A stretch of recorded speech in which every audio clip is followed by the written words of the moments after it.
ada pertanyaan polisi, ini pertanyaan dari Mas Arief. Dia minta komen saya.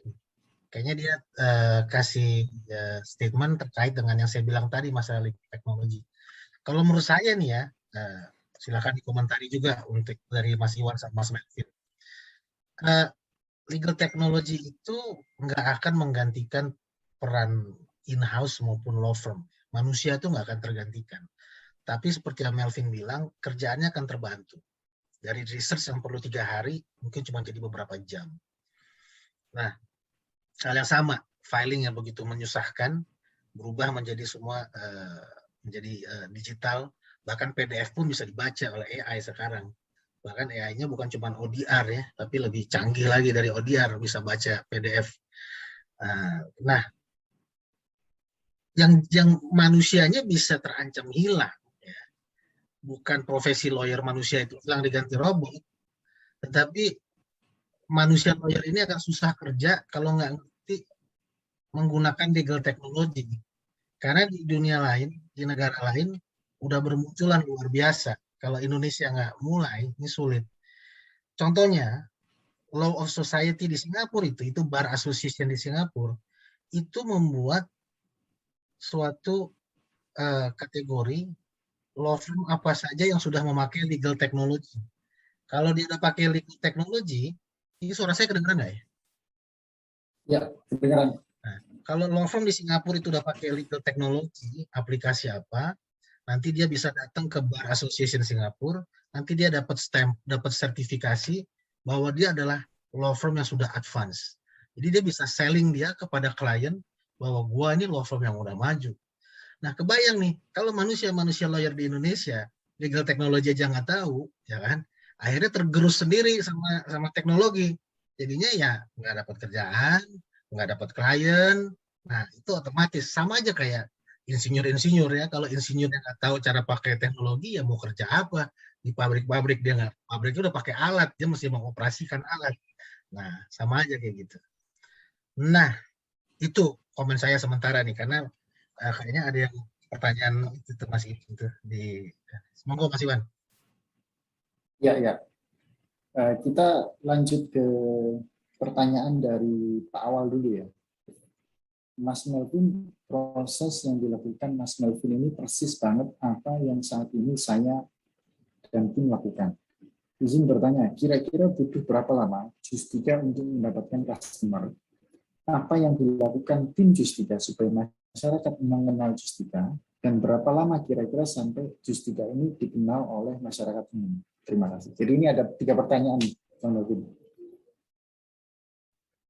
Oke, thank you banget Mas Awal pertanyaannya. Pertanyaannya ini spot on banget karena kalau kita bikin solusi yang super menarik dan super membantu orang, orang mau bayar jutaan atau miliaran untuk itu, tapi tetap kita nggak ngerti caranya gimana untuk mencapai, menjangkau dan memberikan barang itu ke orangnya yang nggak ada gunanya juga gitu. Jadi memang di awal yang kita validasi bukan cuman problem sama solution, tapi juga channelnya juga kita harus validasi gitu. Nah, apa namanya, kayak yang tadi aku cerita gitu ya, kita pengen banget gimana caranya supaya produk yang kita bikin kan super kecil. Kenapa super kecil? Supaya lebih secepat mungkin dicobain, dipakai, dan disalah-salahin sama orang gitu kan. Nah, emang caranya ini beda-beda banget sih, Mas Awal, tergantung segmen, problem, sama solution yang Mas Awal mau kasih gitu. Kalau di aku, kenapa teknologi bisa super cepat dan super gampang dan super menarik banget buat investor kan karena solusinya kalau bentuknya teknologi bisa di-deliver digitally gitu. Jadi spread like wildfire gitu. Tinggal ditaruh di Google sama orang yang googling nemu itu jutaan orang bisa pakai gitu. Jadi tergantung dengan solusi yang Mas Awal punya gitu. Kalau teknologi dan digital gitu ya inherently gampang buat secepat itu dilempar ke customer, tapi tetap gimana caranya supaya lebih cepat gitu kan, supaya lebih cepat lagi. Nah, ini salah satu alasan kenapa waktu itu kita benar-benar ngelihat, wah kita dengan adanya hukum online gitu ya, partner di Justika gitu, terus salah satu shareholdernya hukum Justika kan hukum online. itu sebenarnya launchpad kita gitu, karena mereka udah punya viewers yang sebanyak itu, banyak banget yang nanya soal masalah hukum, kita simply taruh banner aja di sana, langsung tuh dapet within berapa hari kita udah langsung dapetin tuh, oh, oke. Ini nih nggak masuknya gara-gara ini nih. Oh, mereka cuma ngeklik nih nggak nyampe begini nih karena begini nih. Terus kita cobain dari situ sih.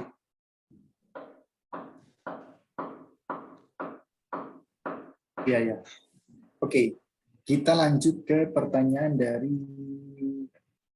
Bu Yasmin.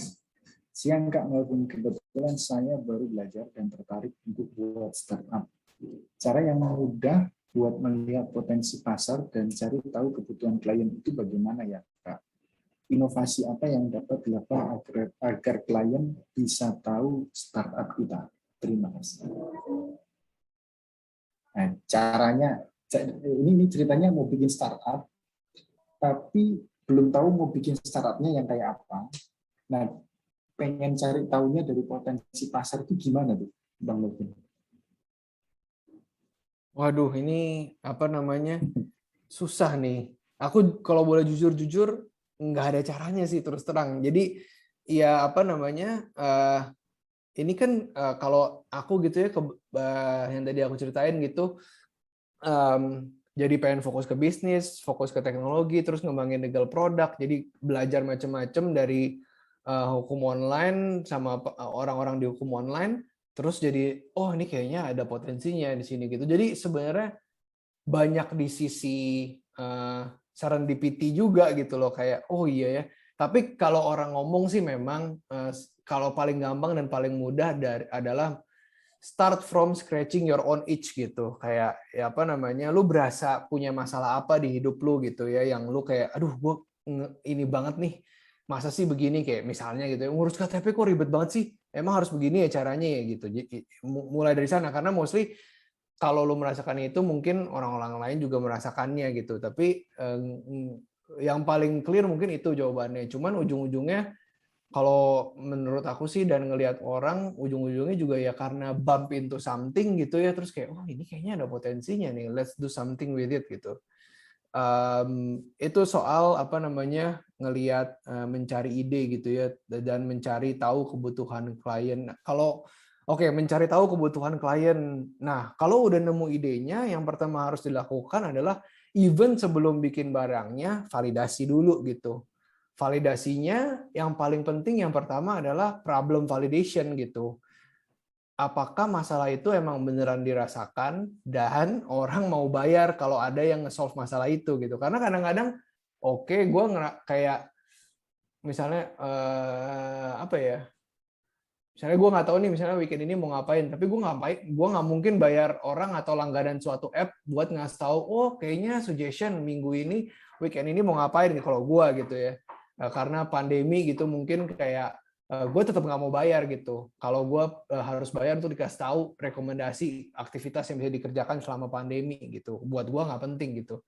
Nah, apa namanya, itu dulu yang dilakukan, kayak ngobrol ke nggak usah banyak orang, identify customer segmennya kayak apa, terus create a certain interview script buat kayak dia kalau dia ngomong begini berarti dia beneran merasa masalah itu, lalu tanya, Pak, Bapak udah ngelakuin apa untuk nge-solve itu? Kalau dia bilang enggak tuh, belum ngapa-ngapain, that means the problem is not painful enough gitu. Jadi ya, apa namanya, kebutuhannya nggak ada gitu. Tapi kalau dia bilang, oh saya udah coba ke sini, udah coba ke situ, udah coba ngapain, saya udah banyak keluar duit segini loh Mbak. Nah itu berarti something yang beneran you're getting somewhere tuh, kayak apa namanya, kayaknya ada kebutuhannya tuh, ada potensinya tuh, cuman seberapa gede gitu kan, nggak tahu gitu kan. Nah makanya kita bikin MVP gitu, kita ngobrol ke 5 orang aja, terus 5 orang patternnya sama, ya create the product, even manual, nggak perlu teknologi juga, ya udah coba dulu jual. Oh iya nih emang mereka mau bayar nih, terus pelan-pelan gedein. Jadi apa namanya, dicobain sih, harus dicobain, kalau karena nggak pernah tahu gitu, mau ngitung-ngitung data di sini nggak ada, mau apa namanya, nyobain juga ya nggak tahu kalau nggak dicoba gitu ujung-ujungnya. Tapi at least divalidasi di awal, habis itu gedenya seberapa kita nggak tahu, tapi dijalanin gitu. inovasi yang dapat dilakukan agar klien bisa tahu startup kita. Iya, ini mungkin berhubungan dengan SWOT digital juga nih ya. Banyak gitu yang bisa dilakukan gitu ya. Digital marketing segala macam. Tapi mungkin yang penting adalah sebenarnya walaupun kayak tadi aku cerita ke Mas Awal kalau mungkin di awal gimana caranya biar lebih banyak yang tahu dan kita bisa tes secepatnya. Tapi kita nggak perlu 1.000 orang tahu, kita cukup perlu 50, 70, 60 atau bahkan 30 orang aja make untuk kita dapat iterasi pertama dan tahu apa yang salah dengan produk kita. Jadi nggak perlu marketing yang super ribet. Bahkan kita kita aja yang ngerjain sehari telepon 10 orang yang kita segmennya sesuai sama kita udah cukup gitu loh.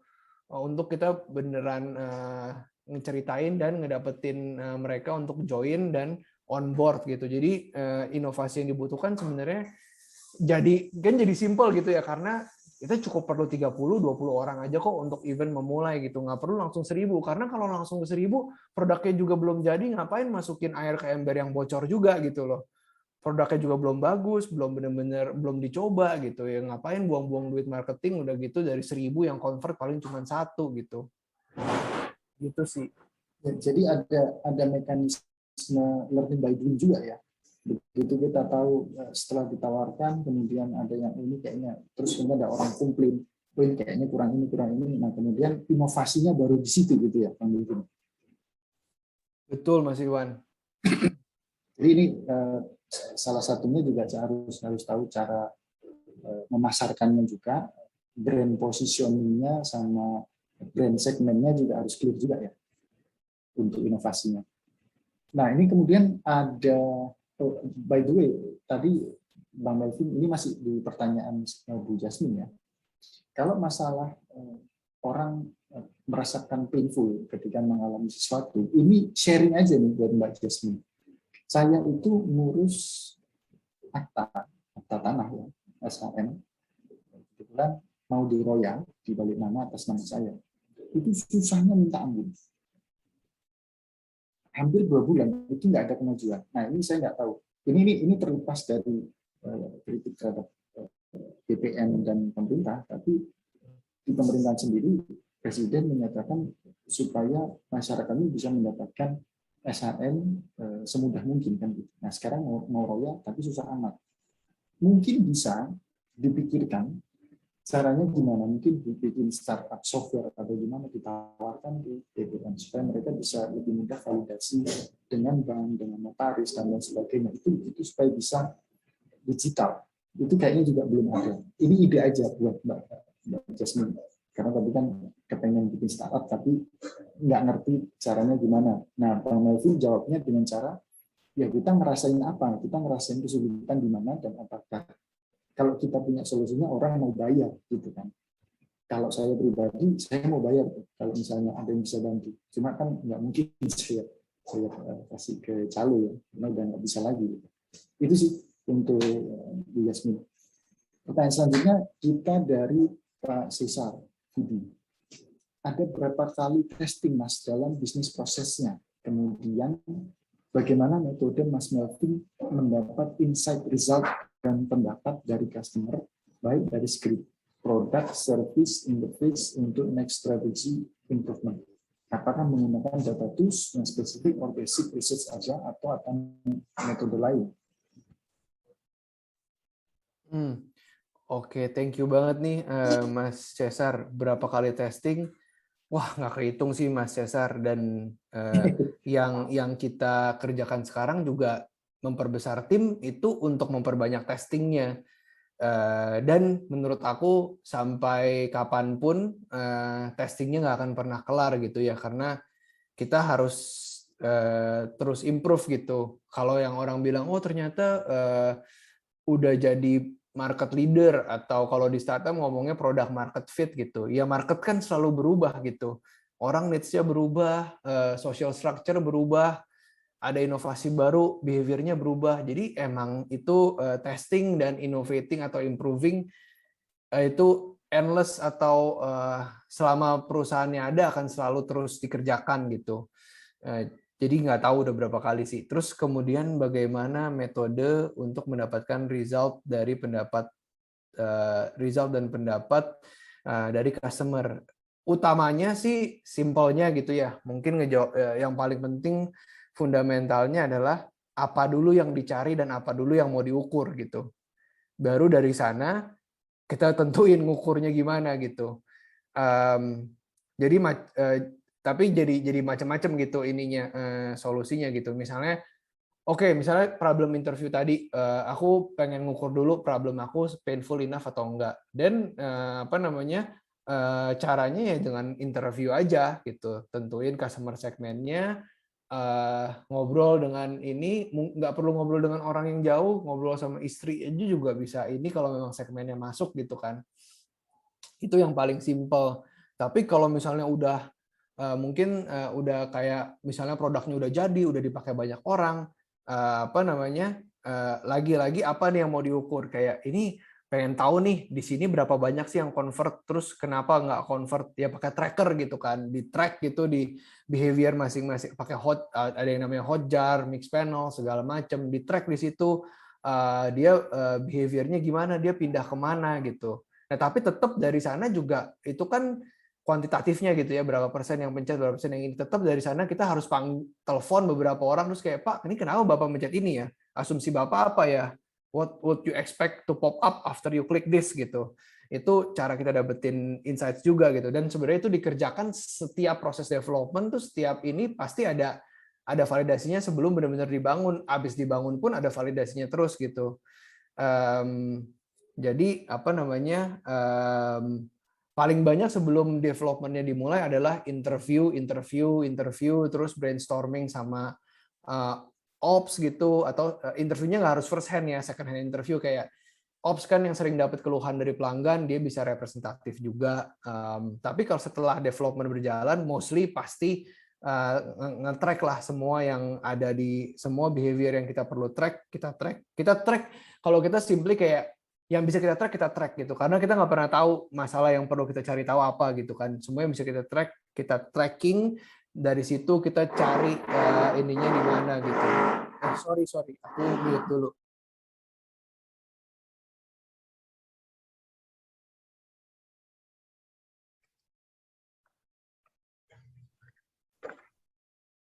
Ya. Bisa dilanjut, Bang Melvin? Ada yang menarik yang Melvin bilang, diskusinya cari feedbacknya nggak perlu jauh-jauh. Kalau bisanya cuma ngomong sama istri aja, pertanyaannya yang belum punya istri mesti bagaimana tuh? Bisa ngobrol sama temannya juga. Maaf ya ini istri temannya. Maafin banget ya teman-teman, ini Justika belum punya solusi nih untuk menuntut tetangga yang merenovasi selama weekend nih, belum ada nih. Jadi pindah dulu tadi. Iya nyampe situ. Jadi data tools yang spesifik atau basic research aja atau ada metode lain. Ujung-ujungnya sih semuanya very very simple sih. Mas Cesar kita. Jadi kayak kita udah tahu mau ukur apa, taruh aja di Google Sheet gitu. Terus dari tracker itu kita pindahin datanya, ya udah jalan gitu. Nah, nanti kalau seandainya perlu hal yang lebih rumit, baru kita pakai tools yang spesifik gitu. Gitu sih Mas Cesar, mudah-mudahan menjawab. Nah, oke. Saya lanjutkan ini karena sambil kita nunggu pertanyaan lain dari teman-teman peserta. Saya ada pertanyaan nih, untuk tadi kan ada pertanyaan tentang produk, ya. Pendapat customer dari segi produk. Nah, kalau misalnya Justika memberikan suatu layanan, kemudian diidentifikasi bahwa ada yang kurang puas dengan itu, saya bisa analogi sedikit tentang jasa yang lain juga, misalnya transportasi gitu. Kita katakan naik taksi yang apapun lah, taksi apapun, kebetulan mobilnya Avanza gitu. Nah, ini kan beda dengan taksi yang mobilnya contohnya Alphard atau Mercedes gitu ya, yang Silverbird gitu. Bagaimana cara kita mengedukasi customer kita bahwa quality yang diberikan itu yang memang sepadan dengan berapa yang customer bayar gitu. Artinya kalau memang mintanya yang basic banget, ya dapatnya taksinya Avanza gitu. Tapi kalau mau agak mewah, penampilan juga ada, driving experience-nya ada, bahkan kalau kita mau naik mobilnya pintunya dibukain gitu kan, itu bayarnya bisa lebih gitu. Nah, untuk inovasi produk seperti ini dan bagaimana cara memahamikan itu gimana tuh Bang? Kadang-kadang soalnya gini, saya lihat banyak komentar-komentar di internet yang mengenai produk apapun. Jadi mereka mengkomplainkan tentang sesuatu yang they are not supposed to be complain about that. Gitu. Ya memang, ya kalau yang ditawarkan itu memang segitu, kualitasnya memang segitu. Gitu. Jangan minta aneh-aneh. Handphone misalnya, handphone ada yang harganya sekian, ada juga yang harganya lebih mahal, dia tahan air, dia punya kemampuan teknis lebih gitu. Jadi jangan minta handphone yang lebih murah tadi bisa punya kualitas sama. Ini mengajukan komplain tentang itu. Gitu. Itu cara menghandle-nya gimana tuh, Bang Melvin? Itu poinnya bagus banget sih, Mas Iwan. Karena kan ujung-ujungnya saat kita bikin produk mungkin ada segmen yang sebenarnya kita nggak expect masuk terus demand-nya mungkin berbeda dari segmen yang awalnya kita Iya, ini ya. iya betul. Jujur aku juga belum punya jawabannya gitu ya, karena apa namanya, ujung-ujungnya adalah kalau di aku juga di Justika tuh kayak gimana ya, mungkin Bang Reza juga bisa nambahin nih, Bang Reza juga sering dapet klien di Justika kan, ujungnya kayak oke, chatting gitu ya, misalnya 30.000, terus orang kan ada beberapa orang yang ngerasa kayak, oh 30.000 harusnya masalah gue selesai sampai 100% gitu, padahal cuma Nah, ngobrol 30 menit doang, terus juga belum, misalnya nggak kirim dokumen, kita juga belum baca lawyernya gitu-gitu kan. Terus juga selain itu ada lagi yang unik gitu, mungkin kayak pokoknya misalnya dia utang gitu, utangnya 1 juta gitu misalnya gitu ya. Terus kayak biar gimana Pak, pokoknya saya nggak mau bayar utangnya gitu, gitu kan. Kayak pokoknya saya mau dicariin cara supaya saya bisa nggak bayar utang saya gitu misalnya. Padahal ya namanya utang ya utang gitu kan. Ada juga yang begitu. Ujung-ujungnya sih kayaknya kalau yang begitu, kalau menurut aku ya pasti ada sampai kapanpun. Tapi ini masalah di customer support, customer service, atau siapapun itu yang handle customer-nya sih pas apa saat mereka komplain dijelaskan gitu, 30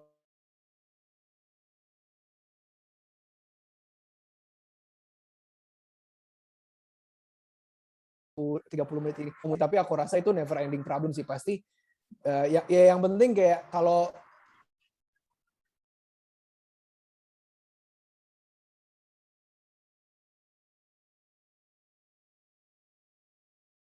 dari 100% gitu, apakah kita marketingnya salah, jadi segmennya salah, atau kita nggak filtering orang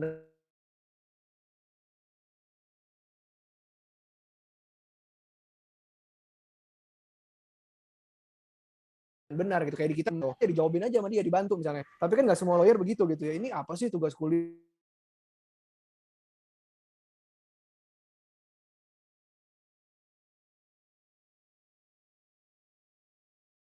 nanya ke gue gitu. Terus lain gitu sih Ini Mas Iwan. menarik, Iwan, tambahin dikit ya. Tadi pas Melvin bilang kasus di Justika, karena kebetulan teman-teman saya juga kontributor advokat di Justika. Karena menurut saya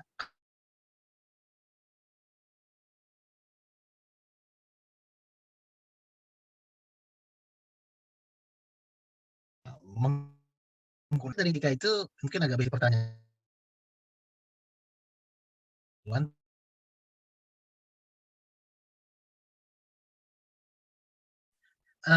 Indonesia tuh jadi, ya kan. Nah, contohnya pertanyaan yang masuk itu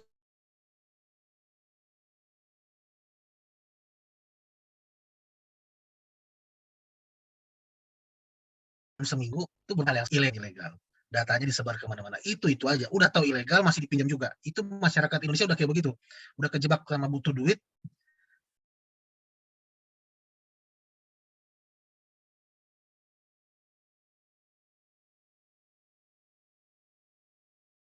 juga, pinjam juga, masih langsung ada kan. Nah, layanan online ini solusi luar biasa. Terus kemudian saya baru putus, ya kan, dengan pacar saya, pacaran bertahun-tahun, foto saya dalam keadaan tanpa busana disebar oleh pacar saya di sosial media. Itu banyak sekali yang seperti itu, dari jenis kelamin laki-laki maupun perempuan. Nah, itu masa dia ke lawyer, masa langsung datang ke polisi, kan belum tentu dia mau nuntut, dia baru mikir-mikir. Nah, itu masyarakat di Indonesia nih pas dengan solusi seperti itu. Oleh karena itu, saya mengencourage teman-teman yang ingin berinovasi, bagaimana Melvin dan teman-teman ini bisa tepat menemukan merintis pemikiran baru dalam inovasi untuk hal seperti ini. Dia lihat situasinya, dia lihat kebutuhannya, needs-nya, kemudian dia munculkan inovasi. Ini luar biasa. Terjawab di situ kebutuhan itu oleh inovasi Justika.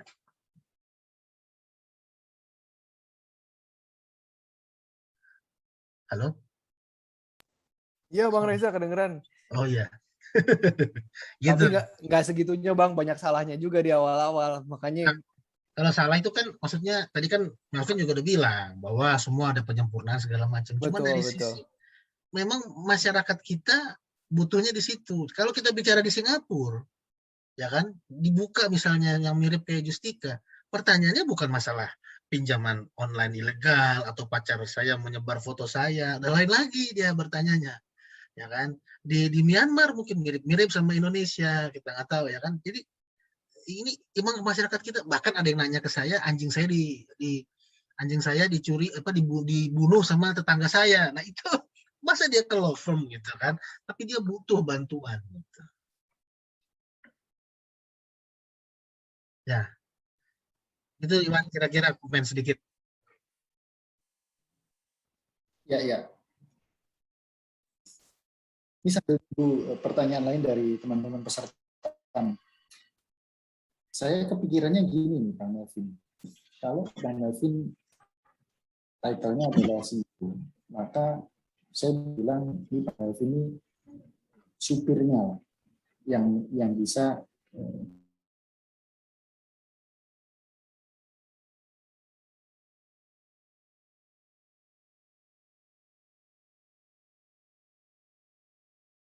full throttle ahead untuk usaha rintisan. Tentunya karena usaha rintisan kan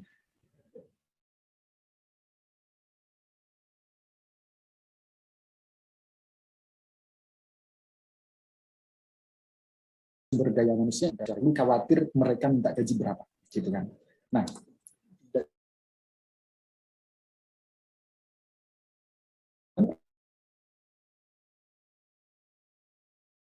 perspektif Indonesia seperti ini, supaya kalau misalnya ada instruksi ke kiri, semua belok ke kiri, nggak ada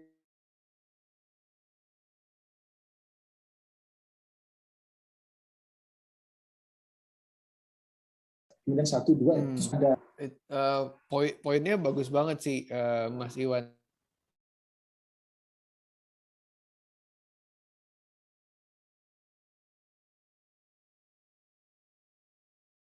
Mungkin kalau sama mungkin aku bilangnya adalah learning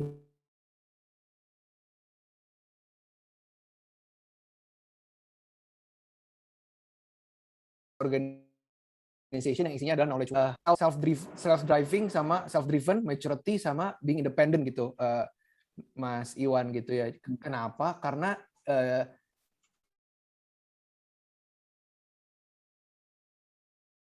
yang paling tahu mana butuh apa itu bukan aku lagi Mas Iwan. Mungkin di awal-awal saat 1-2 bulan pertama masih aku, tapi udah begitu ada ops, begitu ada produk, begitu ada yang produk tuh yang research gitu ya, aku udah jadi bukan orang yang paling tahu dan paling pintar di perusahaan ini gitu. Sampai sekarang aku makin nggak tahu produk apa yang mau fitur-fiturnya tuh makin ini detailnya aku udah hampir nggak pernah ngikutin dan nggak tahu juga gitu. Dan jadinya lebih kayak kalau di aku masalahnya adalah bukan memastikan supaya mereka bergerak sesuai arah aku, tapi gimana caranya supaya keluar itu ide-idenya dan motivasinya keluar sehingga jauh lebih bottom up gitu yang mereka temukan, karena ujung-ujungnya mereka yang paling tahu gitu. Jadi supaya mereka self driven, supaya mereka mature, langsung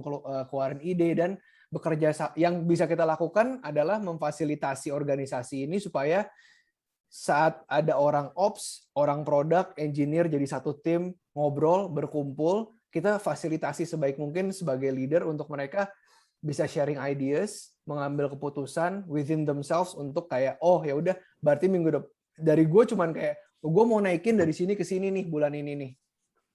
Menurut lu make sense gak? Menurut gue make sense karena gini. Oh nggak make sense karena gini. Oh ya udah kita turun dikit. Habis itu caranya gimana? They figure it out themselves gitu. Dan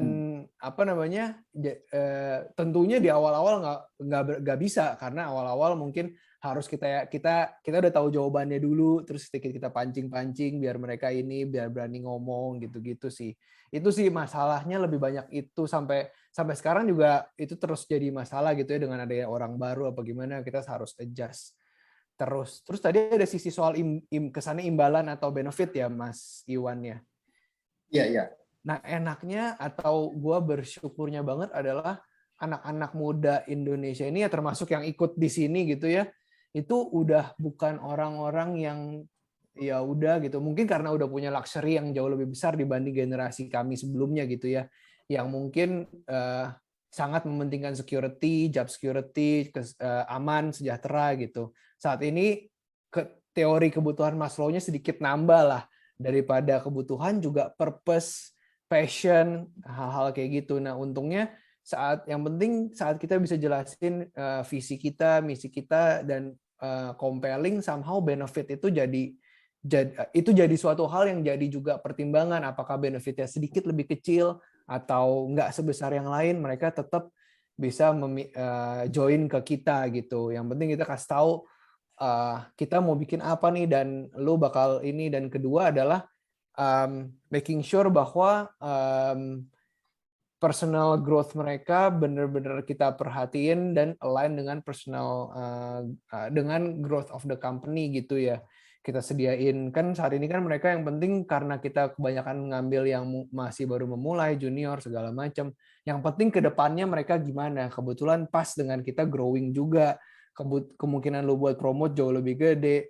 Gue bisa kasih lu mentorship, gue bayarin lu kalau lu mau online course segala macem gitu-gitu. Plus akhirnya sih ujung-ujungnya yang paling terkenal di startup kan ngasih ESOP gitu. The feeling that you also own the company gitu kan. To increase the sense of belonging ya. Iya.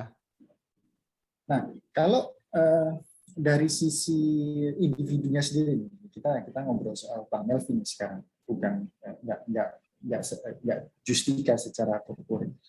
Bang Melvin sendiri tentunya kan ya kita tahu namanya CEO kan dia bukan orang yang tahu semuanya. CEO itu nggak harus dia pegawan ekonomi untuk tahu kerjaan CFO-nya benar atau enggak. Dia nggak harus jadi ahli hukum untuk memastikan general counsel-nya ini kerja benar atau enggak dan sebagainya gitu ya. Nah, kalau dari individunya Bang Melvin sendiri itu daily digest-nya apa sih Bang untuk bisa ada di posisi itu, kemudian cara membalance-nya. Kita kan nggak mungkin seharian belajar baca berita ekonomi, ngeliatin saham.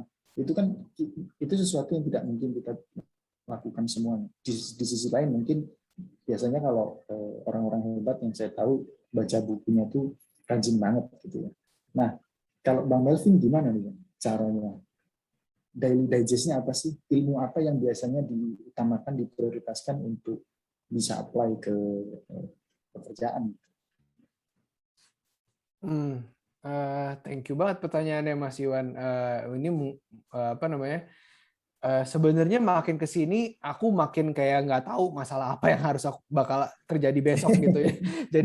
jadi lebih banyak, dan tapi untungnya ya nggak tahu apakah Tuhan mengizinkan apa gimana. Untungnya somehow pasti ada dalam network aku orang yang jauh lebih tahu dari aku dan mau bantu. Jadi sekarang sih lebih banyak jadinya kayak, aduh, gue bingung banget nih soal ini. Terus, si ini kayaknya pernah bikin ini jauh lebih gede dari gue perusahaannya, gini-gini. Gue ajak deh Terus most people tuh sangat-sangat helpful, apalagi orang Indonesia gitu ya. Ngobrol-ngobrol, terus abis itu kayak, bro, udah deh bro, boleh nggak 2 minggu sekali lu kasih 2-3 jam, lu hitung deh, misalnya lu kalau dipanggil pembicara gitu.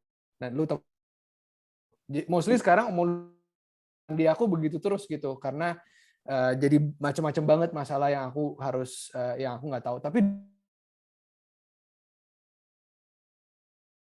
itu satu buku, ada 2 buku sih. Buku yang lebih terkait entrepreneurial journey sama teknisnya tuh Lean Startup gitu.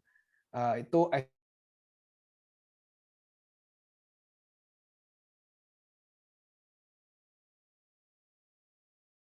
diperja yang videonya banyak lagi, punya Lean Playbook gitu, Lean Product Playbook itu ngebantu banget untuk 0 to 1 experience-nya tuh, kayak pertama kali jalanin lah gitu. Tapi untuk yang sifatnya lebih softer aspek, kayak us as a leader kan punya banyak turmoil juga gitu in making decisions gitu-gitu.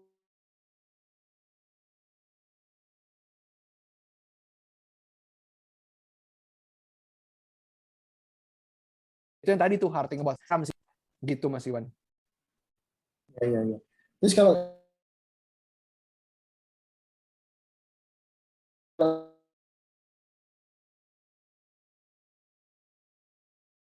tadi sempat ditunjukkan, kita bilang Bang Melvin ini belajar banyak dari orang-orang Cina. Kebetulan saya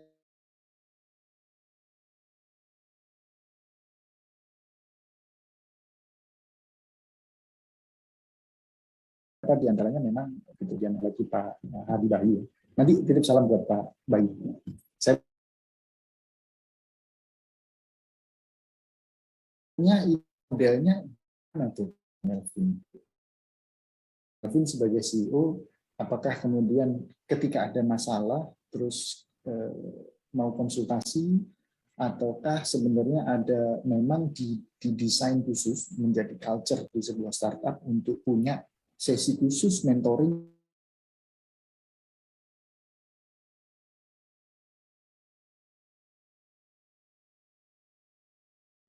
diharapkan itu ide-ide baru, karena kan harus self driven, harus inisiatif gitu kan, inovatif, itu bisa keluar gitu.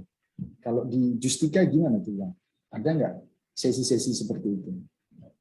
Iya, biasanya sih nggak plan dan temporary sih, mostly Mas Iwan.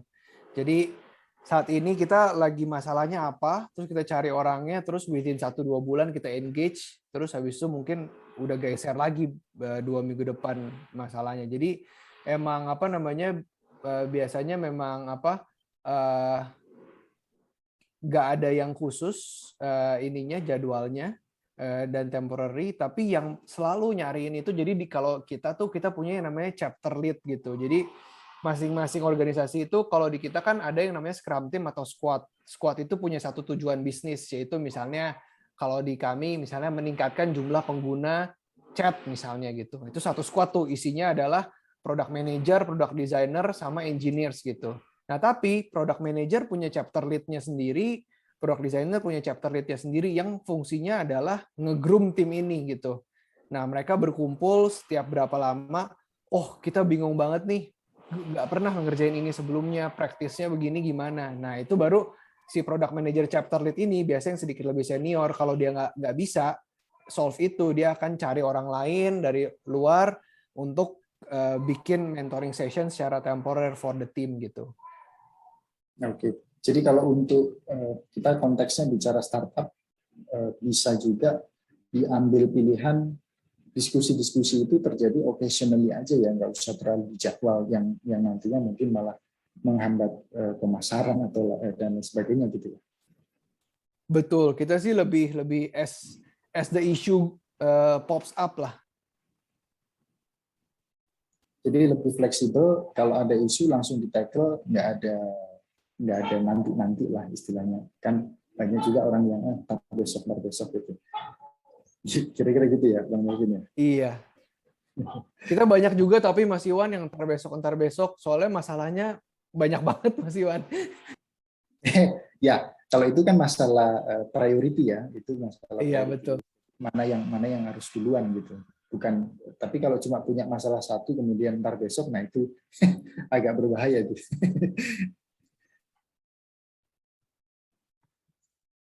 Bang Reza, ini kebetulan sudah jam 3 lewat. Ya, mungkin menjelang. Nah, dari nanya ini. Dari Wahyu Darmawan, Wan. Oh, ada satu lagi ya. Oke. Sorry. Pak Wahyu Darmawan. Pertanyaan, Mas mau nanya, kebetulan saya dan teman-teman juga sedang mulai startup. Adakah saran bagaimana cara mencari angel investor? Mungkin bisa di-share ketika Justika mencari angel investor. Nah, caranya gimana nih, Bang Melvin?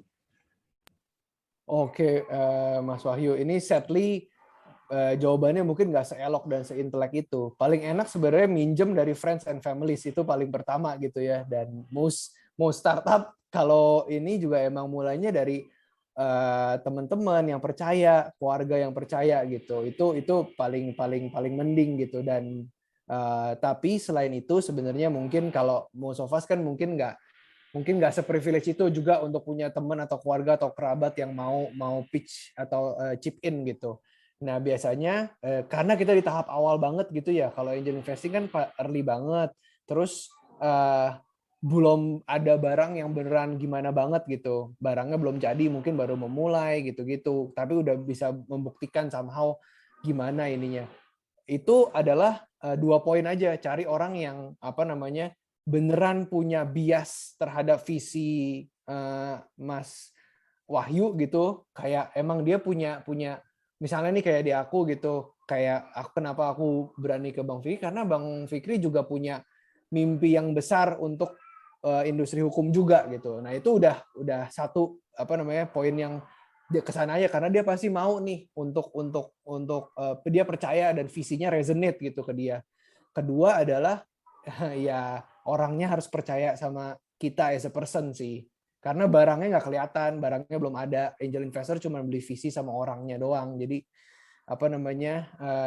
orangnya udah deket sama kita, tahu kita kerjanya gimana, percaya sama kita. Jadi banyak juga yang kayak bosnya yang lama yang chip in gitu-gitu sih. Gitu Mas Wahyu. Mudah-mudahan menjawab. Ya, ini saya harus pastikan tidak ada pertanyaan yang tertinggal. Kayaknya udah nggak ada sih Bang Reza pertanyaan dari teman-teman peserta. Ya, luar biasa ya. Ini sharingnya dari Melvin. I'm very impressed.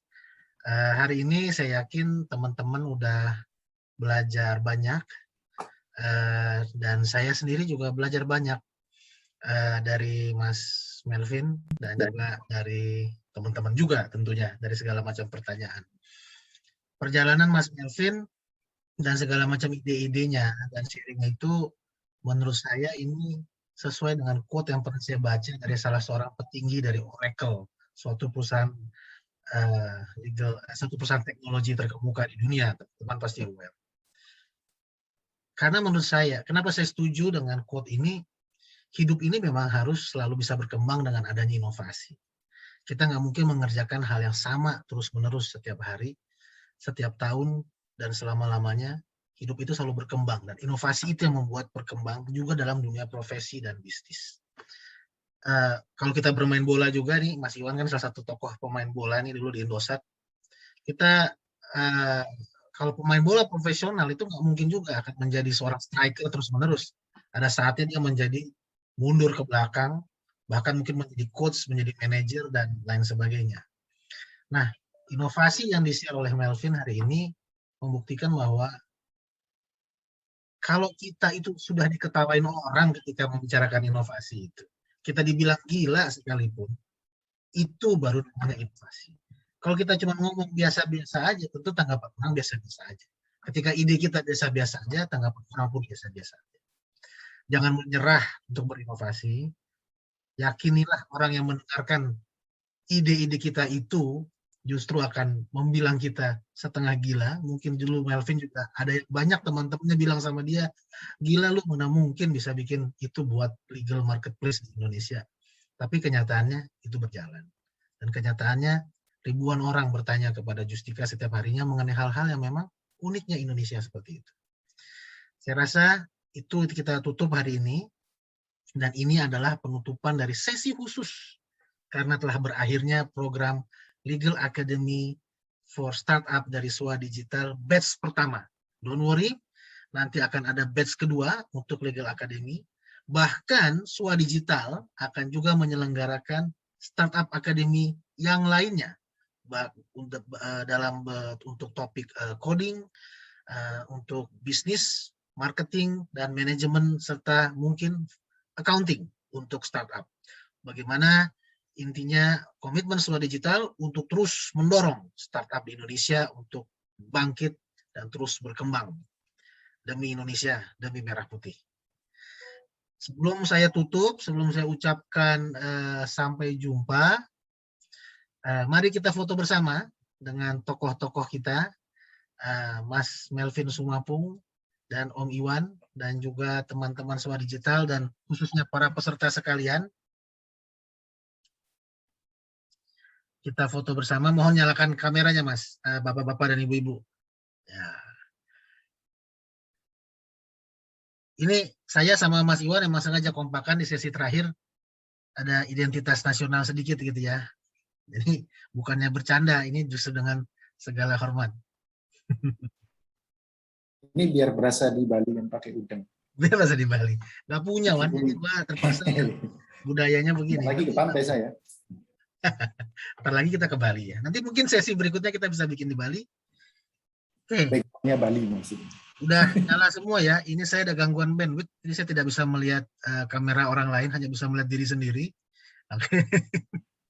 Nah, monggo Mas Umar dikasih aba-abanya. Ya, Pak Reza. Terima kasih kepada teman-teman yang sudah berkenan untuk menyalakan videonya untuk kita foto bersama di sesi terakhir. Mungkin agar tidak berlama-lama lagi, seperti biasa saya hitung sampai 3, teman-teman semua saya harap tersenyum, akan saya foto bersama sebelum sesi ini berakhir. Baik, 1, 2, 3. Sekali lagi, 1, 2, 3. Oke, terima kasih. Saya kembalikan ke Pak Reza. Terima kasih Mas Umar, terima kasih Melvin, terima kasih Mas Iwan, terima kasih rekan-rekan sekalian. Sampai jumpa. Assalamualaikum warahmatullahi wabarakatuh. Waalaikumsalam warahmatullahi wabarakatuh. Terima kasih teman-teman semua.